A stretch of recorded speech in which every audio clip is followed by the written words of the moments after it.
Question तुम्हारे सामने लिखा हुआ है। ये एक्सरसाइज 3.3 का जो नई बुक है, पुरानी में 3.4 होगा, जो लास्ट ईयर की होंगी। जो नई बुक है उसमें 3.3 है, क्वेश्चन एक्सरसाइज 3.3 है और उसका क्वेश्चन नंबर है पहले का चौथा। क्या लिखा है कि एक समीकरण ये लिखा है x/2 प्लस 2y/3 बराबर -1 और x माइनस y/3 बराबर 3 को विलोपन विधि से हल करना। कौन सी विधि? विलोपन। आज हम विलोपन विधि पढ़ रहे हैं। ठीक, तो देखो ये क्वेश्चन मैंने इसलिए चूज किया क्योंकि यहाँ पर वैल्यू कैसी है, भिन्न में दी हुई है।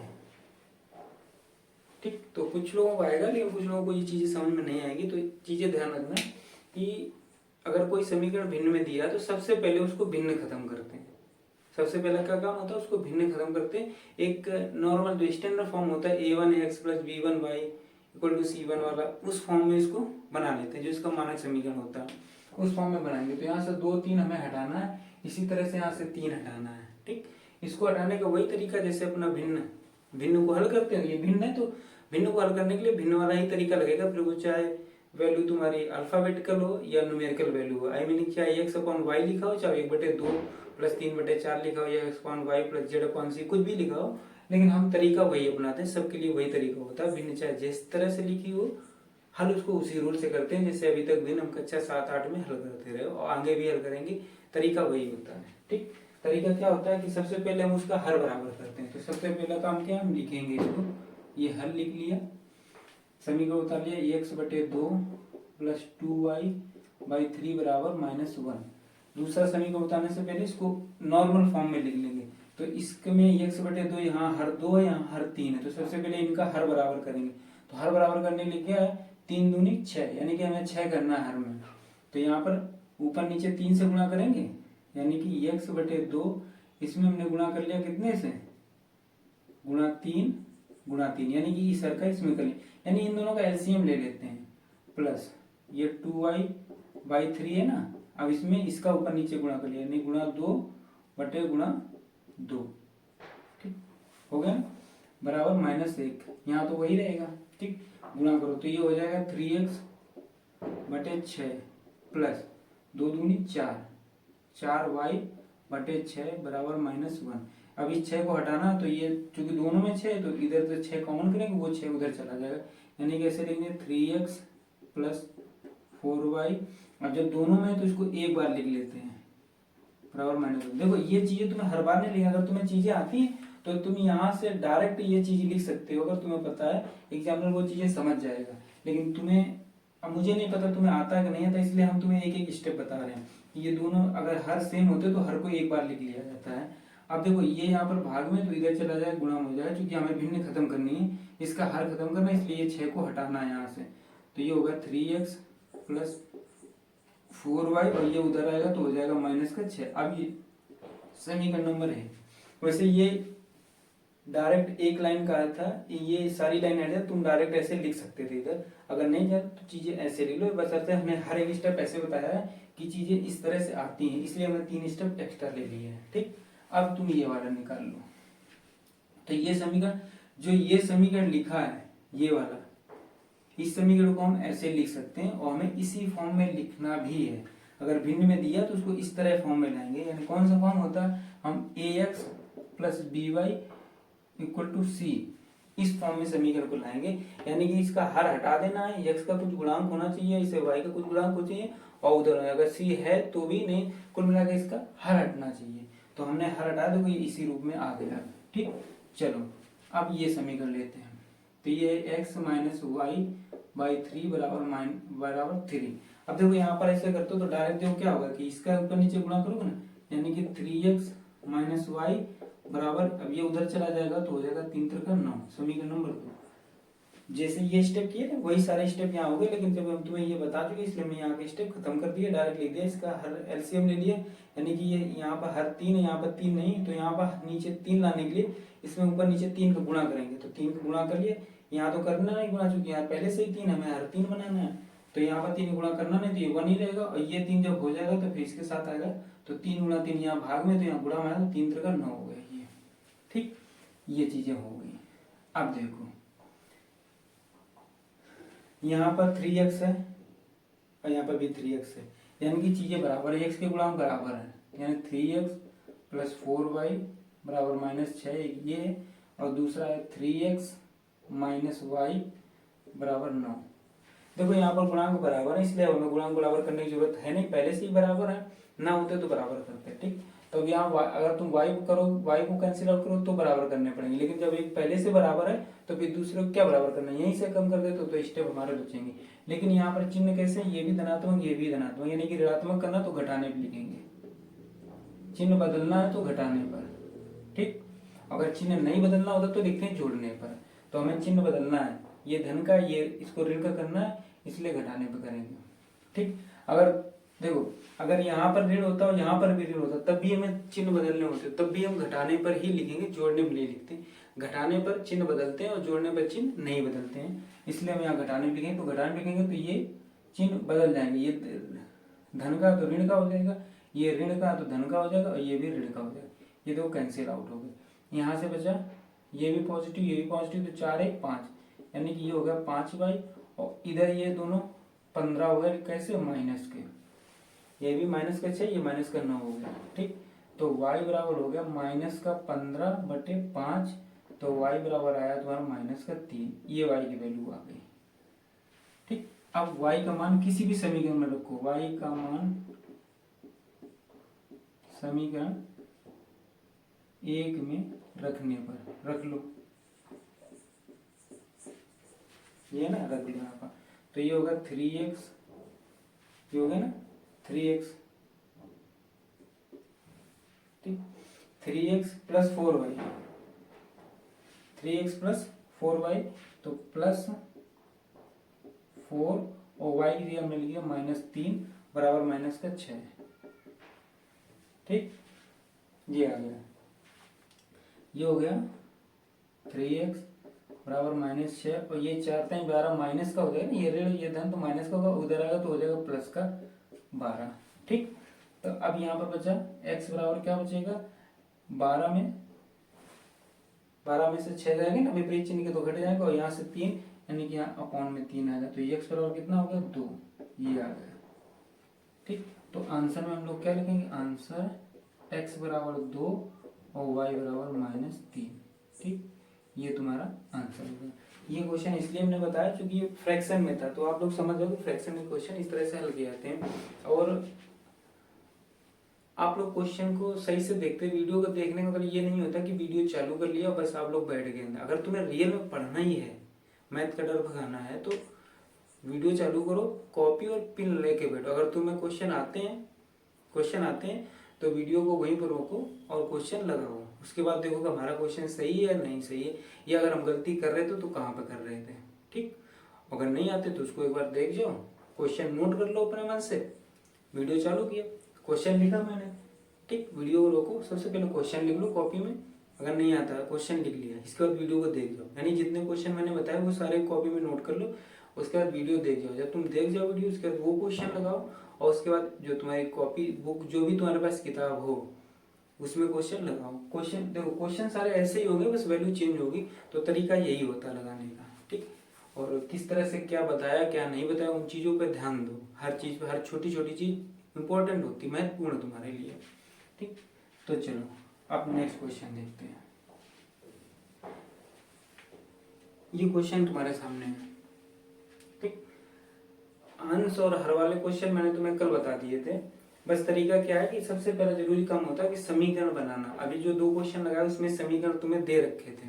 ठीक, बुक में समीकरण बने बनाए थे। इसमें क्या है कि समीकरण बनाना है तुमको, स्टेटमेंट दे रखा है, ये एक समस्या तुम्हें दे दी है, इसको पढ़ करके फिर तुम्हें x और y के टर्म में समीकरण बनाना है। ठीक, यानी कि एक स्टेप इसमें और हमें अपनी तरफ से करना है। हमें लिख दिया है कि ऐसी सी समस्या, उस हिसाब से समीकरण बनाना है। ठीक, तो भिन्न वाले क्वेश्चन, जो इसके पहले एक भिन्न वाला क्वेश्चन है, तो भिन्न वाले क्वेश्चन के समीकरण कैसे बनते हैं, आंसर वाले का क्वेश्चन कैसे हो, तो अगर इस तरह से स्टेटमेंट दिया तो उसका समीकरण कैसे बनाएंगे, इससे संबंधित वीडियो मैंने इसके पहले, यानी जो इसका पहले वाला वीडियो है उसमें ये चीजें बता दी है, समीकरण कैसे बनाना। बाकी जो मेथड होते हैं वो तुम किसी मेथड से लगा लेते हो। तो सबसे पहले समीकरण कैसे बनाए जाते हैं, समीकरण बन गया तो अपने मन से लगा लेना मेथड से, कोई भी मेथड होगा, विलोपन विधि है, प्रतिस्थापन विधि है, ग्राफी विधि, किसी भी मेथड से लगाओ क्वेश्चन आ जाएगा। मेन चीज होता है समीकरण मालूम होना। ठीक, तो समीकरण कैसे बनाते हैं, चलो देखो। क्वेश्चन पढ़ो। क्वेश्चन में लिखा कि 5 वर्ष पूर्व नूरी की आयु सोनू की आयु की 3 गुनी थी। 10 वर्ष पश्चात नूरी की आयु सोनू की आयु की 2 गुनी हो जाएगी, तो इन दोनों की आयु कितनी होगी? देखो इसमें लिखा है 10 वर्ष पश्चात, चलो यहाँ पर ये लिखा है 10 वर्ष पश्चात, यहाँ लिखा है 5 वर्ष पूर्व। इन चीजों पर ध्यान देना। और इसके बाद 2 गुनी, ये लिखा 2 गुनी और ये लिखा 3 गुनी, इन चीजों पर ध्यान देना है। ठीक, अब चीजें और देखो। आयु जब भी पूछी जाती तो वर्तमान आयु, देखो पूर्व का मतलब ये होता है जैसे तुमसे बोला जाए कि तुम्हारे 5 साल पहले या 5 वर्ष पूर्व कितनी आयु थी, तो अगर आज तुम 10 साल के हो, सपोज अगर तुम्हारी उम्र आज 10 साल है और हम तुमसे पूछे कि तुम्हारी 5 वर्ष पहले या 5 वर्ष पूर्व आयु क्या थी, तो इसका मतलब अगर आज 10 है तो पहले क्या होगी? 5 वर्ष पहले, तो 10 में से 5 कम कर लो, यानी कि 5 वर्ष। अगर बोले कि आज से 10 वर्ष बाद क्या होगी, तो अगर आज 10 वर्ष है तो आज के 5 वर्ष या 10 वर्ष बाद उतनी आयु जुड़ जाएगी। बाद का मतलब जोड़ना, पहले मतलब घटाना। बाद का मतलब होता है फ्यूचर में, आगे, और पूर्व का मतलब होता है आज से पहले जो जिंदगी तुम जी आए हो। ठीक, और हमें जब भी क्वेश्चन लगाना होता है तो हम वर्तमान से मान के चलते हैं। जब भी वैल्यू मानेंगे कि मोहित की आयु x वर्ष, तो कैसी? वो वर्तमान है। तुमसे ये पूछ रहा है कि नूरी और सोनू की आयु जो है, उम्र जो है कितनी है, तो ये वर्तमान पूछ रहा है, प्रेजेंट टाइम की। अगर वो तुमसे कहे कि 10 वर्ष पहले उनकी आयु क्या थी, तो सबसे पहले तो हम वर्तमान आयु निकालेंगे, उसके बाद पहले और बाद की जैसे पूछे इस तरह से जोड़ के या घटा के निकाल लेते हैं। तो अगर तुमसे कह रहा है कि आयु बताओ, इसका मतलब वो वर्तमान आयु कह रहा है। अगर लिख दे तो अच्छी बात, अगर नहीं लिख रहा है तो वो वर्तमान आयु ही है। ठीक, तो चलो x और y जब भी मानेंगे कि इसकी आयु x वर्ष है तो वो वर्तमान आयु ही होती है, तुम्हें वर्तमान आयु ही मान के चलनी है। ठीक, दूसरी बात क्या होती है कि आयु में जो अंतर होता है, सपोज दैट राम और श्याम की आयु में 10 वर्ष का अंतर है। ठीक, यानी कि आज राम की आयु 10 वर्ष है और श्याम की आयु 20 वर्ष है। ठीक, तो इन दोनों में अंतर कितना है? अंतर कितना है? 10 वर्ष का, यानी 20 - 10 बराबर 10 वर्ष। ठीक, अब 10 वर्ष बाद, ये तो वर्तमान आयु, ये कैसी है? वर्तमान आयु है कि नहीं? ये वर्तमान आयु है तुम्हारी राम और श्याम की। 10 वर्ष बाद, 10 वर्ष बाद यानी कि आगे राम की आयु कितनी हो जाएगी? 20 वर्ष हो जाएगी भाई। 10 वर्ष बाद ये 10 वर्ष और इसमें जुड़ जाएंगे, और श्याम की आयु इसमें भी 10 वर्ष जुड़ जाएंगे, तो ये 20 है तो ये 30 हो जाएगी। इनके बीच में अंतर कितना आया? अंतर हमेशा देखो 20-30, अंतर तो 10 का ही रहा। तो आयु में जो अंतर होता है वो कभी भी बदलता नहीं, अंतर सेम रहता है भाई। तुमसे जो जितना बड़ा है वो उतना बड़ा रहेगा। 5 साल बड़ा तो 5 साल ही बड़ा रहेगा, 20 साल बड़ा तो 20 साल बड़ा रहेगा, चाहे वो 100 साल बाद तुम काउंट करो या 10 साल बाद काउंट करो, लेकिन बड़ा वो तुमसे उतना ही रहेगा उम्र में। ठीक, तो अंतर सेम रहता है लेकिन योगफल बदलता रहता है। कैसे? आज 2 की आयु अगर 5 वर्ष है, राम की भी आयु अगर, देखो अंतर देखो 10 वर्ष 20 वर्ष तो 30 वर्ष हो गए, और यहाँ 50 वर्ष हो गए, तो योगफल उम्र मतलब उम्र बढ़ती तो योग बढ़ेगा, लेकिन उनके बीच में डिफरेंस बराबर रहेगा। जो जितना बड़ा है वो उतने बड़ा रहेगा, ये चीज ध्यान रखना है। ठीक, चलो हम क्वेश्चन पढ़ते हैं और लगाते हैं। अगर इस तरह के तुम्हारे एग्जाम में क्वेश्चन आ जाए कि उनके बीच में अंतर इतना है, तो अंतर सेम रहता है। ठीक, जैसे लिख सकते हो, नोट करके लिख लेना। व्यक्तियों की आयु में अंतर सदैव समान रहता है, समान रहता है अथवा अंतर बदलता नहीं है। ये चीज नोट कर लेना। ठीक, ये चीज नोट कर लेना। चलो अब क्वेश्चन पढ़ते हो, समीकरण बनाते हैं। 5 वर्ष बाद नूरी की आयु, तो सबसे पहले नूरी और सोनू की आयु कह रहा, तो हम लिखते हैं, हम लिख लेते हैं माना नूरी की आयु, वर्तमान आयु, नूरी की वर्तमान आयु x वर्ष, ठीक। और सोनू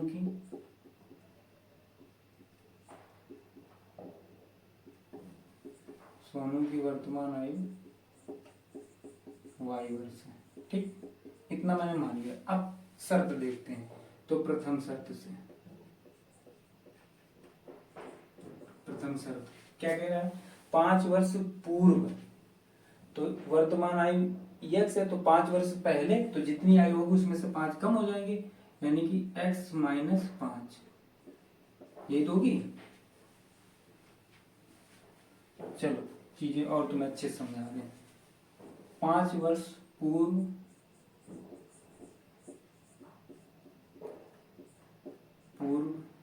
नूरी की आयु सोनू की आयु की 3 गुनी थी। तो सोनू की आयु भी 5 वर्ष पूर्व की बात हो रही। अगर वर्तमान की बात करता तो वर्तमान लिखता है, जब वर्तमान नहीं लिखा तो 5 वर्ष पूर्व नूरी की आयु सोनू की आयु की 3 गुनी, देखो दोनों की 5 वर्ष पूर्व, यानी कि 3 गुना 5 वर्ष पूर्व सोनू की आयु, ठीक। नहीं तो अगर वर्तमान की बात करता तो लिखता, ठीक। मतलब पहले की बात है। तो 5 वर्ष पूर्व नूरी की देखो यहाँ x है, और 5 वर्ष पहले तो x माइनस 5 हो गया, बराबर। ये तो 5 वर्ष पूर्व नूरी की आयु को हम ऐसे लिख सकते हैं, 3 ऐसे लिखेंगे, गुणा 5 वर्ष पूर्व सोनू की आयु कितनी, आज अगर आज y है तो 5 वर्ष पहले क्या y में से 5 कम कर लोगे, ये हो जाएगी। इतनी बात समझ में आई। चलो भाई देखो, जो आज अगर तुम्हें 10 साल है, हम कहें 5 साल पहले कितनी थी, तो 10 में से 5 कम करोगे नहीं करोगे, तो वही मैंने किया। 5 वर्ष पूर्व मतलब पहले, आज से पहले नूरी की आयु, तो अगर वर्तमान आयु x है, 5 वर्ष पूर्व लगा तो वर्तमान में मैंने 5 घटा दिया। इसी तरह मैंने सोनू किया एक बार, और 3 गुनी क्वेश्चन में कह रहा तो इसका मैं 3 गुना का, यानी कि इसकी ये आयु इसकी इस आयु के 3 गुने के बराबर है, तो बराबर का चिन्ह लगा लिया, ठीक। समीकरण बनाना सीख लो। और देखो अब इसको हल कर लें तो x माइनस 5 बराबर 3y माइनस 15, इसको इधर लाओ तो x माइनस 3y, ये उधर जाएगा तो माइनस का 15 और प्लस का 5, तो x माइनस 3y बराबर माइनस का 10। समीकरण नंबर 1 तो ये हो गया, ठीक। अब दूसरी शर्त देख लो। दूसरी शर्त क्या कह रहा है? 10 वर्ष पश्चात 10 वर्ष बाद, पश्चात में क्या 10 वर्ष बाद नूरी की आयु बराबर किसके, सोनू की आयु की 2 गुनी हो जाएगी 10 वर्ष बाद, यानी कि 2 गुना सोनू की 10 वर्ष आयु, ठीक। 10 वर्ष पश्चात नूरी की आयु सोनू की आयु की 2 गुनी हो जाएगी, ठीक। तो उसकी 2 गुनी हो जाएगी, तो रख लो 10 वर्ष बाद इसकी। अगर आज x है तो 10 वर्ष बाद कितनी हो जाएगी, x प्लस 10, ठीक। बात मतलब जोड़ दें, जैसे आज तुम 5 साल के, तो 10 साल बाद क्या हो जाएगा 15, यानी 5 प्लस 10 बराबर 2 गुना ये y है तो ये हो जाएगी y प्लस 10। इतनी बात समझ आए। ये भी तो 10 वर्ष बाद की बात कर रहा है। चलो यहाँ से देखो तो ये हो गया x प्लस 10, ये हो गया 2y प्लस 20। इधर यहाँ से चीजें करेंगे तो ये x एक तरफ कर लो, बाकी x y एक तरफ, और जो अचर पद है वो एक तरफ करो, तो x ये इधर लाओगे तो माइनस का 2y हो जाएगा, और ये इधर 20 है और इधर ये माइनस का 10 आएगा, तो ये हो जाएगा x माइनस 2y बराबर 10। ये समीकरण नंबर 2 हो गया, ये समीकरण नंबर 2 हो गया। अब 1 और 2 को हल कर लो। यहाँ भी x उतना है, यहाँ भी x उतना है, इसलिए बराबर करने की जरूरत नहीं, पहले से बराबर है। तो यहाँ लिखेंगे समीकरण 1 तथा 2 को हल करने पर। चलो हल करो तो पहले समीकरण लिख लिया x माइनस 3y बराबर माइनस का 10, यहाँ लिख लिया x माइनस 2y बराबर 10, ये ना, ये एक समीकरण ये हमने यहाँ ले लिया। अब देखो यहाँ पर इस ये दो बराबर है, x और y का गुणा, ये इस यहाँ x का गुणांक कितना, एक यहाँ एक, यानी ये दोनों बराबर है और दोनों के चिन्ह कैसे सेम है, विपरीत चिन्ह करना है तो इसको घटाने पर लिखेंगे। कैसे लिखेंगे? घटाने पर। कब लिखते हैं कि जिस चीज को मैं कैंसिल आउट करना होता है, यानी कि जिनके गुणांक बराबर होते हैं उनके चिन्ह विपरीत होने चाहिए। यहाँ पे ये भी धनात्मक ये भी धनात्मक, तो एक को ऋण करना है तो जिसको मैंने उसको ऋण कर सकता हूँ। हम इसको नीचे अलग करो तो यहाँ ऋण कर लिया, ये ऋण तो यानी चिन्ह बदल जाएंगे, जो है उसके विपरीत हो जाएंगे। तो ये देखो कैंसिल आउट है, वो धन की ये ऋण की वैल्यू, तो ये कितना हो गया y माइनस का y हो गया। ठीक, ये माइनस का 3y है प्लस का 2y, तो माइनस का y बचे, यहाँ माइनस का 20 हो गया, तो y बराबर कितना है 20, ये माइनस प्लस हो जाएंगे। ठीक, ये किसकी आई थी? सोनू की। कैसी? वर्तमान आई। अब y का मान